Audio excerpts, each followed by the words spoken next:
Welcome back to Fantasy Football Today. It's now time for Believe It or Not. Let's get right to it with topic number one. Here we go. Believe it or not, JaMarr Chase is the number one wide receiver in Dynasty. He is the number one wide receiver in Dynasty. I don't think there's any debate at all. And is it too hasty after 6 or 7 games? Maybe, but he was better than all these guys when he was in college, and he comes into the NFL, and he's better than any wide receiver has ever been in his first 7 games. He has more than 100 receiving yards than any receiver has ever produced in their first 7 games. He has the connection with the young franchise quarterback in Joe Burrow.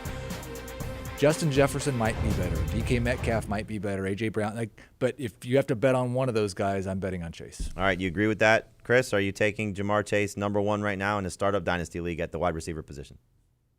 Yeah, I think you would have to. And I think it's worth talking about not just his Dynasty value, but his rest of season value. We're talking about one of the best starts for a wide receiver in NFL history. It's the 30th most receiving yards for any player through the first 7 games of the season.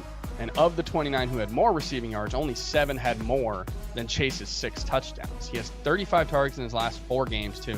So his role is increasing. I think he's the number one wide receiver in Dynasty.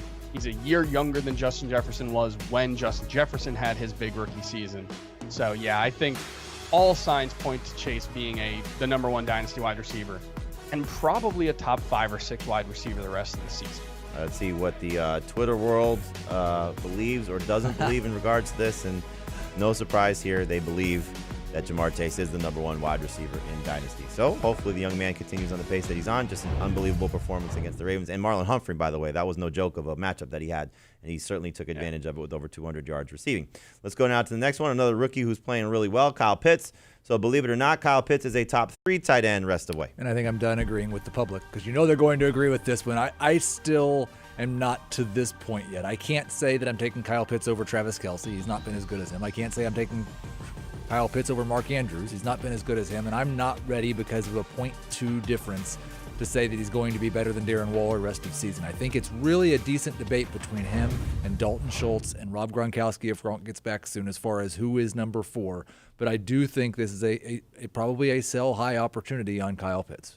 Chris, if you, and I know you were a George Kittle guy coming into the season, so Heath didn't mention Kittle. So if Kittle comes back and is ready to go healthy, who would you rather have rest away, Kyle Pitts or George Kittle? I think I don't think Schultz or Gronk are in the conversation there. I think it would be Kittle. And I think at this point I would take Pitts just because of Kittle's lingering health injuries. You know, he tried to play through this injury once before. And I don't know if I agree with Heath that he's not a top 3. I'm not saying he's definitely a top 3, but you know, he has the highest average depth of target of any tight end who's had at least 13 targets this season. He has 44 of them. He's 3rd among tight ends in receiving yards despite playing just 6 games. And when you talk about rest of season, Waller, Andrews, Kelce, I don't think he's going to get to Kelce, but he's already had his bye week. So he's got an extra game on the rest of those guys. I'm not sure I wouldn't rather have Kyle Pitts than Mark Andrews or Darren Waller the rest of the way. And we don't know Waller's health status moving forward, so that's something just to factor in. But according to the NFL on CBS, Kyle Pitts is the only rookie tight end with back-to-back 100-yard receiving games over the last 50 years. So there's that for what he's done so far, certainly the last 2 weeks. And then here's what Twitter says in regards to Heath's question. They believe it, that Kyle Pitts is a top 3 tight end rest of way. Let's go now to the next topic here. Believe it or not, you don't need to hold any of the Ravens running backs through their bye week. So Latavius Murray did not play in the loss against the Bengals. Devontae Freeman led them in snaps, Le'Veon Bell, Tyson Williams. So they're all certainly in play for fantasy managers, but you're saying believe or not believe that you should hold on to them on your roster. I do not believe this. I want to hold on to Devontae Freeman, and I wouldn't mind holding on to Latavius Murray as well. I just can't, and I know they've done it over and over. I just can't believe they're going to force feed Le'Veon Bell much anymore. They clearly don't want to have Tyson Williams any more involved than they have to have him. And Devontae Freeman has been mostly good when they've given him opportunities this season. I think one of Murray or Freeman is likely to be a 10 to 12 carry, and if it's Freeman, maybe 2 to 3 catch guy the rest of the season. And so I want to keep that on my roster even over the bye. There's only 2 teams on a bye this week. You don't have to be as careful with those final roster spots. All right, so I guess, Chris, the question would be is if these are 2 guys at the end of your bench coming off of the bye week, and you might have had to start Devontae Freeman because of the bye week, but you had Murray, you have Freeman, one of the 2, and you have to make a decision on a Kenneth Gainwell, a Kenyon Drake, maybe a quarterback or something else. But are they droppable, or are these guys that you want to stash just based on what the potential upside could be? 100% droppable. I don't really think there's all that much upside. This isn't the same Ravens offense that it's been in the past few years. They've never given one running back, 15 carries per game, really. But what we're seeing right now is a more pass-heavy approach for the Ravens, which I think fits the personnel that they have right now with the running backs being so deeply mediocre. Yes, it's the Ravens running game, and Lamar Jackson's going to make anyone who rushes next to him, I guess, except for Le'Veon Bell, look pretty good. But I don't know, man. You're getting 10 carries from Devontae Freeman, and that's like the upside scenario. You're hoping he gets a touchdown.